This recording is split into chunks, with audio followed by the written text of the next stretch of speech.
Action pack show, जहां हर सुबह हम बताते हैं आपको 1 घंटे में 40 स्टॉक्स यानी शर्तिया कमाई के 40 नुस्खे। पहला मैच लेकर हम हाजिर हैं। सारे के सारे बल्लेबाज उतारेंगे आज, गेंदबाज भी हैं, लगभग बराबरी वाला मामला है। खरीदो या बेचो, यहाँ बताई लगभग हर स्ट्रैटेजी होती है सटीक, क्योंकि हम देते हैं आपको हर इंफॉर्मेशन जांच कर परख कर। 7 खिलाड़ी अपनी टीम में शामिल कर चुके हैं। इस स्टॉक आज जरूर प्रेशर में रह सकता है। शुरुआत बल्लेबाजों के साथ करना चाहेंगे। स्टॉक 2020 रोज सुबह 7:30 बजे सिर्फ CNBC आवाज पर। ये है TVA टीम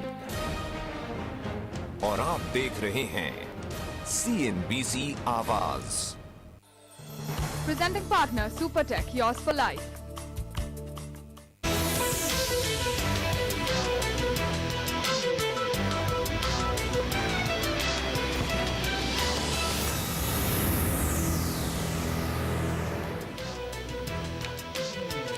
बजट महाकुंभ में आपका एक बार फिर स्वागत है। हम सुबह से लगातार आपको बजट 2012 के फायदे और नुकसान का आकलन करके बता रहे हैं कि क्या हुआ इस बजट में, जहां हमारे साथ हर घंटे एक सेक्टर के बड़े दिग्गज अपनी राय भी रख रहे हैं और एक निष्कर्ष निकालने की कोशिश कर रहे हैं कि कैसा रहा ये बजट। और अब बजट महाकुंभ में बारी है रियल एस्टेट सेक्टर पर बजट में हुए ऐलानों का आकलन करने की, उन पर चर्चा करने की। पहली नजर में तो इस बार का बजट रियल एस्टेट सेक्टर में उत्साह भरने वाला बिल्कुल नहीं कहा जा सकता। इंडस्ट्री की बहुत सारी मांगे थी जो इस बजट में भी अनसुनी ही रह गई। दूसरी तरफ घर खरीदने वालों को भी वित्त मंत्री से कोई बड़ी खुशखबरी नहीं मिल पाई। लेकिन आइए एक बार फिर बजट में हुए ऐलानों को नए सिरे से देखते हैं और कोशिश करते हैं ये पता लगाने की कि प्रॉपर्टी बाजार के लिए क्या अच्छा और क्या बुरा हुआ है इस बजट में। और हमारे साथ इस खास चर्चा में शामिल हो रहे हैं ओमेक्स के CMD रोहतास गोयल, साथ ही सुपरटेक के CMD RK अरोड़ा साहब, और यहां मेरे साथ स्टूडियो में मौजूद है प्रॉपर्टी के जानकार और JLL के CEO बिजनेस संजय दत्त साहब। आप तीनों का ही बहुत स्वागत है हमारी इस खास चर्चा में। पहला सवाल रोहतास गोयल साहब, आप काफी काम आपने किया है अब तक प्रॉपर्टी में, तो आप हर साल बजट को बहुत ध्यान से सुनते हैं। इस बार का बजट क्या लगा आपको? निराश करने वाला था या ठीक कह सकते हैं? कंप्लीटली निराश करने वाला बजट था ये वाला।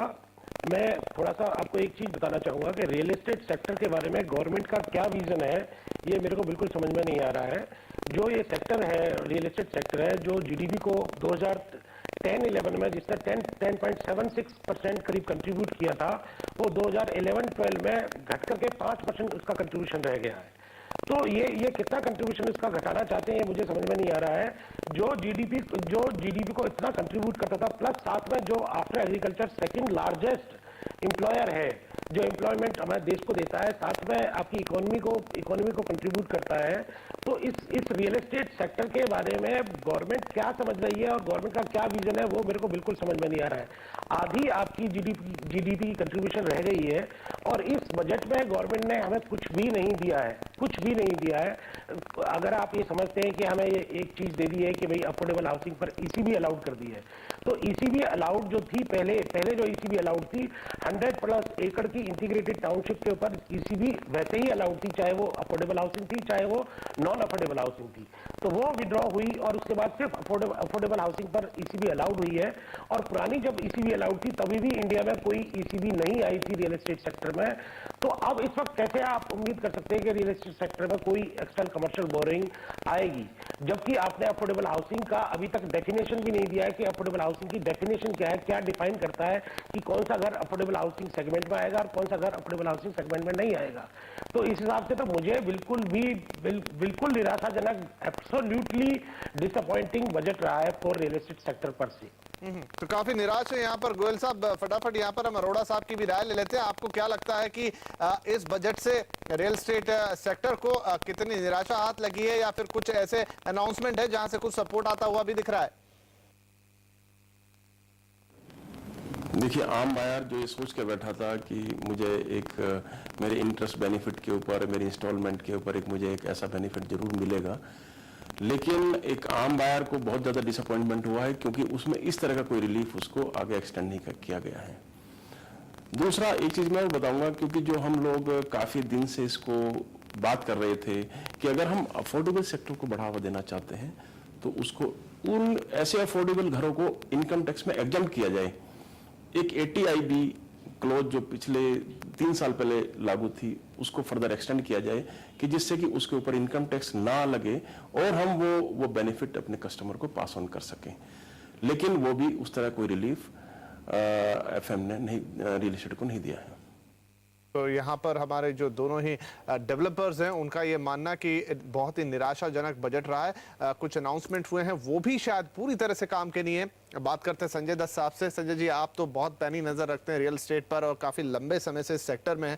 आपने हमारे दोनों डेवलपर्स के व्यू पॉइंट सुने, काफी निराश है बजट से। ECB के लिए उनका कहना है कि पहले भी थी लेकिन कोई खास पैसा उसके जरिए आता नहीं है, और अगर आपने जो 1% का इंटरेस्ट सबवेंशन दिया है तो वो भी आज के जमाने में इतना महंगा होगा। जहां तक तो रोहतास गोयल साहब कह रहे थे कि अभी तक आपकी जो अफोर्डेबल हाउसिंग है उसकी डेफिनेशन ही क्लियर नहीं है। तो ऐसे में आपको क्या लगता है इस बार का बजट कहां स्टैंड करता है अगर हम रियल एस्टेट सेक्टर की बात करें?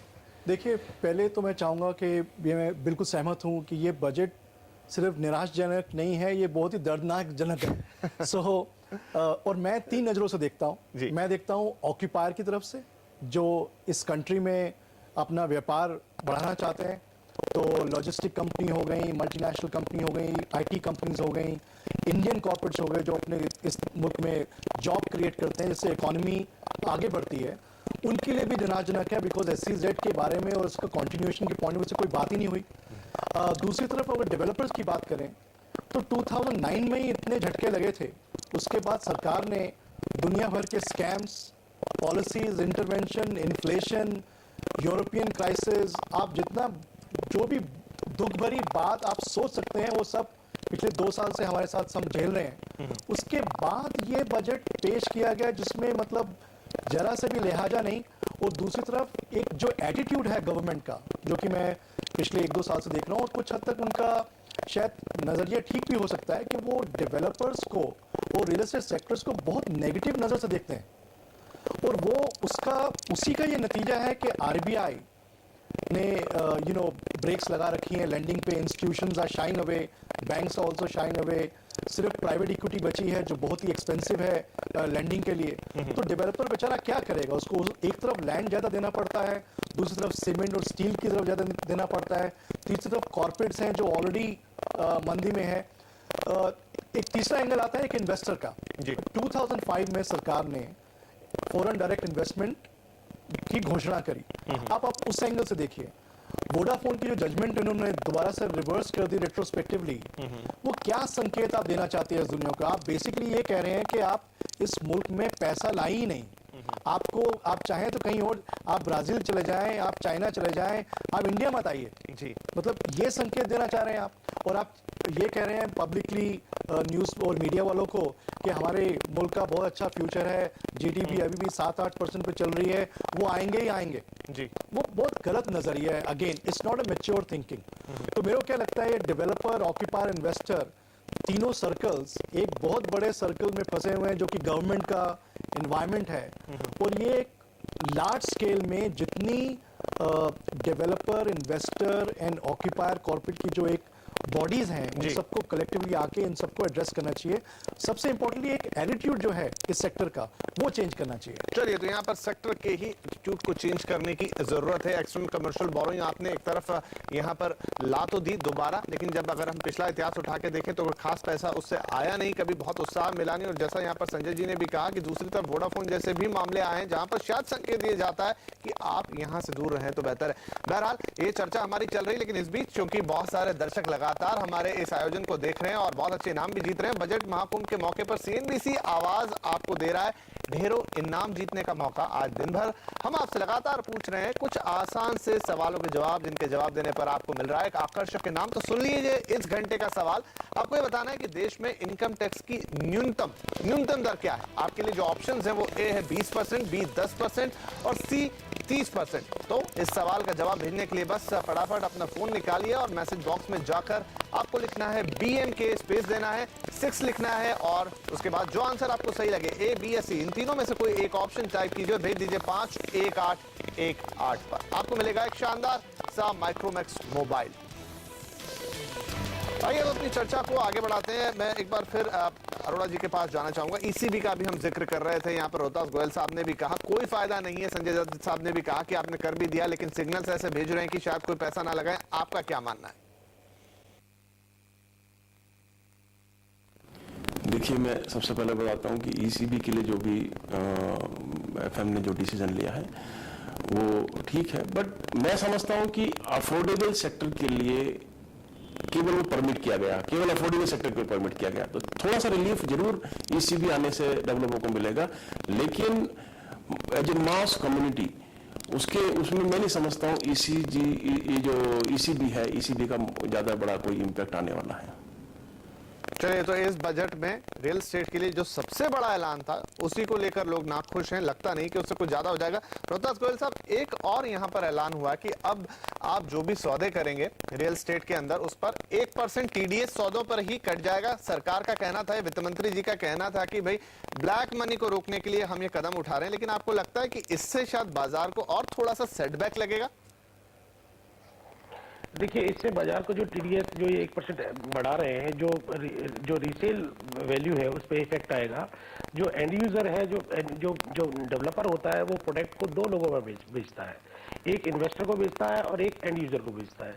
कभी ये रेसो 80% टू 20% रहती है, कभी 20% टू 80% रहती है, यानी कभी इन्वेस्टर 80% रहता है और एंड यूजर 20% रहता है, और कभी एंड यूजर 80% रहता है और वो 20% रहता है।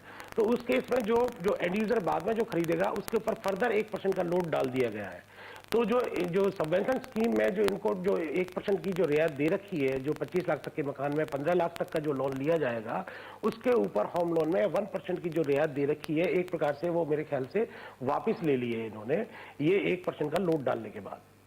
संजय जी, आपको क्या लगता है, क्योंकि अलग अलग है, मेट्रो शहरों के लिए 50 लाख का लिमिट इसमें तय किया गया है और छोटे शहरों के लिए 20 लाख का, लेकिन लिमिट भी छोड़ दीजिए, ऐसा लगता है कि ये एक थोड़ा सा डिसअपॉइंट करने वाला कदम है, शायद लोग थोड़ा बचेंगे, घबराएंगे। हो सकता है ब्लैक मनी वाला कुछ हद तक इससे आपका मकसद पूरा हो, लेकिन क्या यही एक तरीका है? आई थिंक सरकार जो है एक संकेत देना चाहती है मार्केट को कि आपका जो सेक्टर है, हम लोग अब बहुत उसको सुपरवाइज करेंगे, रेगुलेट करेंगे, मॉनिटर करेंगे, और ये एक सटल तरीका है, एक स्लिपिंग थ्रू द डोर बोलते हैं, नीचे से एक छोटा सा एक कंकड़ फेंक देते हैं कि ताकि एक मार्केट को संकेत मिल जाए। तो ये उस किस्म का व्यवहार है, इससे कुछ ज़्यादा मेरे को नहीं लगता सरकार कुछ अकम्प्लिश कर पाएगी। उल्टा बल्कि कस्टमर और परेशान होंगे, डेवलपर्स और निराश होंगे, ये सब कॉम्प्लिकेटेड हो जाएगा। ऑलरेडी काफ़ी दिक्कतें डेवलपर्स को और कस्टमर को झेलनी पड़ती हैं, ये एक और आइटम उसमें जुड़ जाएगी। चलिए, तो यहाँ पर एक कॉम्प्लिकेशन और बढ़ जाएगा जिससे लोगों को यहाँ पर दिक्कत हो सकती है, तो एक थोड़ा सा सेटबैक के मूव के तौर पर ही इस चीज को देखा जा सकता है। रोहतास गोयल साहब, एक बार फिर आपके पास आऊंगा कि सरकार ने इस बजट में और भी कई ऐलान किए हैं, जैसे कि सर्विस टैक्स में बढ़ोतरी कर दी गई है। तो सर्विस टैक्स तो प्रॉपर्टी पर पिछले बजट में ही लग गया था, अब इसमें और 2% का इजाफा हो गया है। जाहिर तौर पर दाम बढ़ेंगे, तो क्या आपको लगता है ये पास ऑन आपको करना ही होगा कंज्यूमर के ऊपर?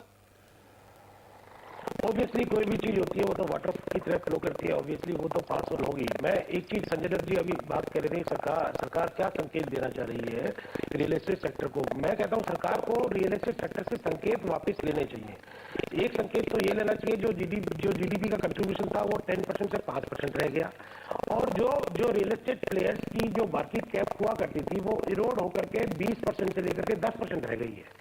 तो ये दो संकेत क्या सरकार को नहीं मिल रहे रियल एस्टेट सेक्टर की तरफ से कि रियल एस्टेट सेक्टर में काफी पेन है, और उसके बाद इतना पेन होने के बाद रियल एस्टेट सेक्टर की वैल्यूएशन इरोड हुई है, रियल एस्टेट सेक्टर का जीडीपी का कंट्रीब्यूशन 50% रह गया है, उसके बावजूद उसमें काफी रेगुलेट करने की कोशिश करी जा रही है। रेगुलेट किया जाए, पॉजिटिव वे में रेगुलेट किया जाए, फैसिलिटी प्रोवाइड करने के वे में रेगुलेट किया जाए, ना कि लैंड एक्विजिशन बिल लाया जाए। लैंड एक्विजिशन बिल लाया जाए, मैं कह रहा हूँ land acquisition bill is good bill, but क्या लैंड एक्विजिशन बिल की जो सीमाएं दी गई है, हम 3 गुना पैसा लेंगे या 2 गुना पैसा लेंगे, क्या उससे प्रोजेक्ट रियल एस्टेट सेक्टर के प्रोजेक्ट वायबल होंगे? मैं कहता हूँ रियल एस्टेट सेक्टर के प्रोजेक्ट तो वायबल होंगे ही नहीं। इंडस्ट्रियल प्रोजेक्ट लगाने आज की डेट में भारी हो जाएंगे। इंडस्ट्रियल प्रोजेक्ट भी आज की डेट में अगर कोई आदमी ऑटो प्लांट लगाना चाहता है तो उसके लिए जब लैंड एक्वायर करने जाएगा या गवर्नमेंट लैंड एक्वायर करेगी तो उस केस में ये लैंड एक्वायर हो नहीं पाएगी और इंडस्ट्री को भी इससे सेटबैक लगेगा। तो हर चीज को सेटबैक लगने वाली चीज, मैं कहता हूँ इंडिया में जो रियल एस्टेट सेक्टर को हम अर्बनाइज करने जा रहे हैं या हर किसी को घर देने की कोशिश कर रहे हैं कि हर किसी को घर मिल जाए, उसके लिए टोटल इंडिया की 3% लैंड की जरूरत है। अगर FAR बढ़ा दिया जाए, FAR जो हमारा अभी है उससे थोड़ा सा FAR और बढ़ा दी जाए, FSI मान लीजिए कहीं पर 1.5 का FSI है तो 2.5 का कर दिया जाए, या 2.5 का FSI है तो 3.5 का कर दिया जाए, तो 3% लैंड की बजाय 2% लैंड की जरूरत है टोटल इंडियंस को मकान देने के लिए। तो टोटल इंडियंस, जिन लोगों को अभी तक 63 साल हो गए देश को आजाद हुए, तो जिन लोगों को अभी तक मकान नहीं मिला है, उन लोगों पर लोड मेरे हिसाब से नहीं डाला जाए। लोड अगर डालना ही है तो लोड जो सेकेंड होम बायर है या थर्ड होम बायर है, लोड उसके ऊपर आना चाहिए। जी, यहाँ पर संजय दत्त साहब भी कुछ ऐड करना चाह रहे हैं। संजय जी। बिल्कुल, मैं रोहतास जी से बिल्कुल सहमत हूँ। आई थिंक सरकार काफी हद तक इन सब वास्तविकताओं से दूर हो चुकी है।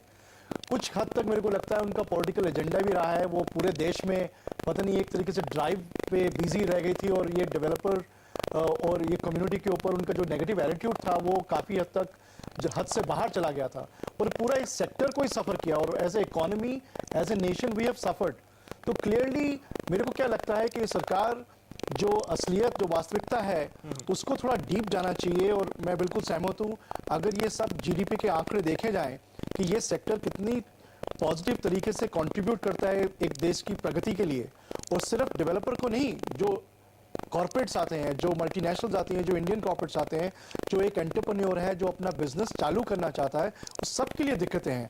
आप रिटेल सेक्टर को लीजिए, ऑलरेडी उनकी कोशिशें नाकाम रही FDI लाने के लिए। दूसरी तरफ रियल एस्टेट से वो सेक्टर एकदम लिंक्ड है। अगर आपको सस्ते लॉजिस्टिक वेयर हाउसेज आपको नहीं मिलेंगे, तो जो करोड़ों रुपए का जो अनाज है, जो हर साल हम सुनते आ रहे हैं पिछले 20 सालों से कि वो व्यर्थ जाता है, खराब होता है, उसका कोई चिंता ही नहीं है सरकार को। और मैं बिल्कुल सहमत हूँ, जब तक ये लैंड आप कम दामों पे सैनिटाइज तरीके से, अच्छे टाइटल से आप प्रगति के लिए आपको व्यापारियों को नहीं देंगे, तो ये इस देश की उन्नति कैसे होगी? मतलब ये डबल रेट लगाना और ये सब करना बहुत ही नेगेटिव है। सरकार को थोड़ा डीप थिंकिंग करने की जरूरत है। चलिए, तो यहाँ पर डीप थिंकिंग की जरूरत है। सरकार को रिफॉर्म्स करने पड़ेंगे, रिफॉर्म्स के मोर्चे पे आगे बढ़ना पड़ेगा। चाहे लैंड एक्विजिशन हो, चाहे आप रेगुलेटर की बात कर रहे हो, तमाम चीजों को गंभीरता से लेना होगा। उम्मीद भी थी कि इस बार रेगुलेटर को लेकर कोई अनाउंसमेंट आएगा, लेकिन ऐसा कुछ हुआ नहीं। बहरहाल इंडस्ट्री के दर्जे से भी वंचित रह गया। लेकिन इन सभी सवालों का जवाब ढूंढेंगे क्या हो सकता है, लेकिन इस छोटे से ब्रेक के बाद।